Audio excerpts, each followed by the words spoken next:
papo de hoje é sobre BPMN. Hoje é o nosso primeiro papo sobre esse assunto. A gente ainda vai ter outras conversas no futuro sobre esse tema, porque BPMN tem muito detalhe na modelagem de processos que a gente vai ter que ver com calma. Mas hoje a gente vai começar tentando entender o basicão. Quais são os principais elementos da notação BPMN? Por que a gente vai falar de BPMN especificamente? Existem outras notações, outras linguagens de representação de processo, como a EPC, por exemplo, mas BPMN se tornou um padrão de fato no mercado, inclusive no mercado brasileiro. É uma linguagem extensa, é uma linguagem que já está na versão 2.0, ela tem uma quantidade grande de informações, de detalhes, de regras, então vamos começar pelo início. Então a gente tem 5 grupos, categorias de elementos principais em BPMN. A gente tem os objetos de fluxo, as conexões, as piscinas e raias, os dados e os artefatos. Dentro de cada um desses grupos, a gente tem alguns elementos. Então vamos começar. Os objetos de fluxo eu tenho 3 tipos: atividades, eventos e gateways. Qual é a diferença? O que é cada um desses elementos? Uma atividade, ela representa uma ação. Uma atividade, ela é atômica. Ela tem a ver com o que eu quero executar no meu processo. Tá? É um passo do meu processo.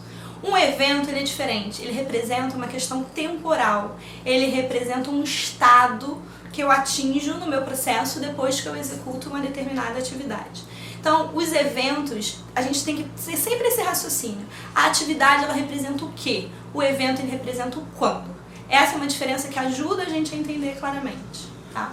Tanto as atividades quanto os eventos, na notação BPMN, elas têm diferentes tipos. Tá? A gente não vai entrar nesses detalhes todos hoje, mais pra frente a gente conversa sobre isso. A gente tem um e-book da DECA sobre a notação BPMN, onde vocês podem ver todos os detalhes, exemplos, dicas, mas a gente hoje vai tentar simplificar um pouquinho.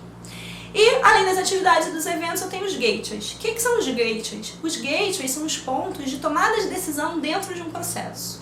Então, os gateways são eles que vão me ajudar a decidir os caminhos possíveis do meu fluxo de processo. Tá? Então, já é um conceito diferente. Saindo da categoria dos objetos de fluxo, eu tenho as categorias das conexões. Então, eu tenho 3 tipos de conexão: os fluxos de sequência, as associações e os fluxos de mensagem. Então, os fluxos de sequência são as setinhas inteiras, e são as setinhas mais comuns, as conexões mais usadas para eu fazer, por exemplo, conexões entre atividades ou entre atividades e eventos. As associações são setas pontilhadas, com um tipo de pontilhado específico, e elas são muito usadas para a gente ligar atividades com artefatos, por exemplo, com anotações, tá? Com informações complementares ao processo, digamos assim. E o fluxo de mensagem são usados principalmente quando eu tenho trocas de mensagem entre piscinas, quando eu tenho conexões de informações usando mensagens, tá? E eu trabalho com esse tipo de associação. A terceira categoria é a categoria das piscinas e raias. E essa é importante a gente ver com calma, porque muita gente faz confusão em cima disso. Qual é a diferença entre uma piscina e uma raia? É o mesmo raciocínio que a gente tem na vida real. Imagina uma piscina olímpica de natação, então a piscina inteira é uma piscina, né? E dentro daquela piscina eu posso colocar raias para os nadadores ali percorrerem ali dentro. Então, quando eu estou representando um fluxo de processo, o meu fluxo de processo ele pode estar todo dentro de uma piscina, ou ele pode ter mais de uma piscina. Quando é que eu tenho mais de uma piscina? Quando eu tenho atores externos ao processo, terceirizados, clientes, fornecedores, né? Então eu posso ter mais de uma piscina, e dentro de uma piscina eu posso colocar as raias para os diferentes atores que executam as atividades daquele processo. E aquelas atividades e aqueles eventos que a gente mencionou anteriormente, eles vão estar distribuídos e organizados dentro dessas raias. O quarto grupo é o grupo dos dados. O que eu tenho aqui? Eu tenho os objetos de dados e eu tenho os bancos de dados. Os objetos de dados, eles representam, por exemplo, artefatos que eu quero usar no meu processo. Podem ser documentos, podem ser documentos eletrônicos, documentos físicos, tá? E os bancos de dados representam repositórios de informações. Em algumas notações, em algumas modelagens, a gente pode estar usando isso, inclusive, para representar sistemas também.